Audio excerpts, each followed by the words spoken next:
आज हम सब इनपुट टैक्स से संबंधित आकलन का प्रश्न करेंगे, पहले भी कर चुके हैं। ठीक है, पहला प्रश्न है सारणी में दिए गए आंकड़े को प्रतीक चिन्ह के रूप में दिखाना कहलाता है। ऑप्शन है ग्राफ, पिक्टोग्राफ, आरेख और गण डायग्राम। पहले हम बता चुके हैं ना कि आंकड़े को प्रतीक के द्वारा कैसे दिखाते हैं, पिक्टोग्राफ में, तो ऑप्शन बी सही हो जाएगा। ठीक है, दूसरा प्रतिशत का अर्थ है प्रत्येक 10 में से, प्रत्येक 1000 में से, प्रत्येक 100 में से और प्रत्येक 200 में से।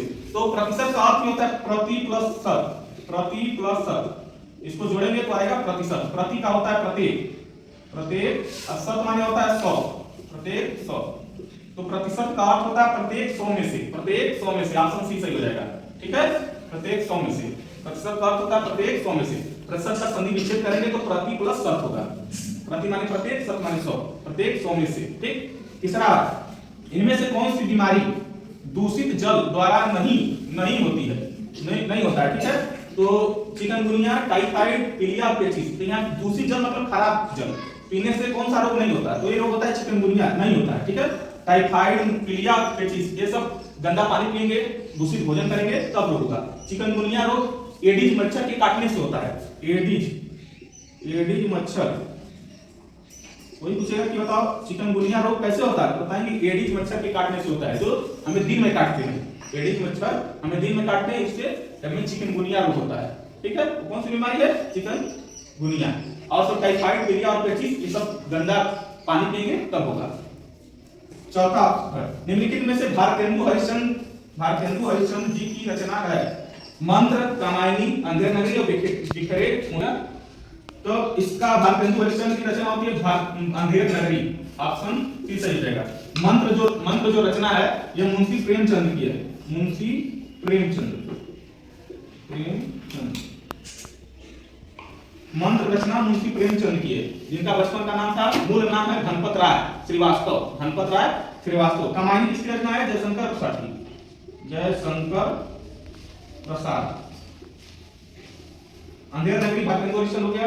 बिखरे मोती यह है सुभद्रा कुमारी चौहान। ठीक है, भारतेंदु हरिश्चंद्र अंधेर नगरी लिखे हैं, मंत्र मुंशी प्रेमचंद, कामायनी जयशंकर प्रसाद, बिखरे मोती सुभद्रा कुमारी चौहान।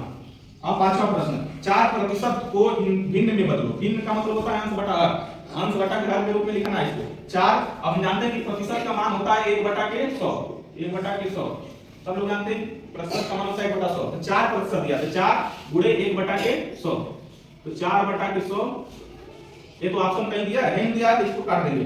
4 1 तो 4, 25 4 100, मतलब कि 1/25 ऑप्शन कौन सा सही है, देखो इसमें बी ऑप्शन सही है, 1/25। ठीक है, तो बी वाला सही रहेगा। 4% को भिन्न बदलेंगे तो 1/25 आएगा। अब छठवां प्रश्न है मलेरिया एक रोग है।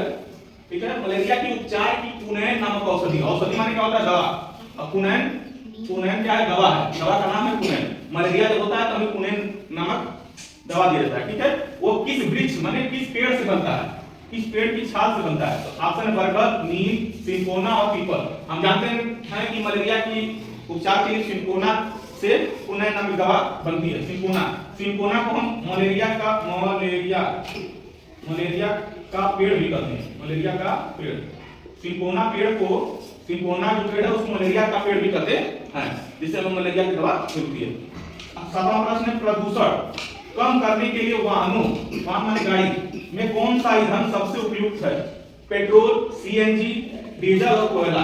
तो देखो पेट्रोल से भी गाड़ी चलती है, डीजल से भी, कोयला से ट्रेन चलती है। ठीक है, और सीएनजी से भी। पूछा कि सबसे अच्छा कौन सा है जिससे हमें प्रदूषण न हो, हमारा वातावरण दूषित न हो, तो ऑप्शन बी सही हो जाएगा, सीएनजी का फुल फॉर्म है compressed natural gas, compressed COMPRESSED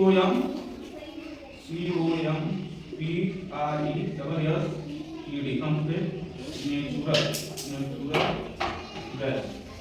Hindi में लिखेंगे कंप्रेस्ड नेचुरल गैस। और इसी को हिंदी में क्या कहेंगे, संपीड़ित प्राकृतिक गैस। ठीक है, तब तो समझ में आ गया। सीएनजी का फुल फॉर्म होता है कंप्रेस्ड नेचुरल गैस, हिंदी में लिखेंगे कंप्रेस्ड नेचुरल गैस, और हिंदी में क्या कहते हैं, संपीड़ित प्राकृतिक गैस। तो प्रदूषण टेम्परेचर कम करने के लिए सबसे अच्छा ईंधन कौन सा है? सीएनजी। सीएनजी की फुल फॉर्म तो क्या हो गया? Compressed natural gas. अब क्या करना है? सही मिलान करना है। सही मिलान करना है। प्रश्नवाचक चिन्ह इसमें से कौन सा है? ये है, तो इसे मिला दीजिए प्रश्नवाचक चिन्ह। अल्पविराम, अल्पविराम माने थोड़ा सा रुकना होता है, रुक जाएंगे यहाँ पर। उद्धरण चिन्ह, इसको अवतरण चिन्ह भी कहते हैं। उद्धरण चिन्ह को अवतरण चिन्ह, दो दिया तो दोहरा अवतरण चिन्ह है, अगर एक रहता तो एक दोहरा अवतरण चिन्ह होता, ठीक है। पूर्ण विराम माने फुल स्टॉप, खड़ी पाई, ठीक, सबको समझ आ गया ना?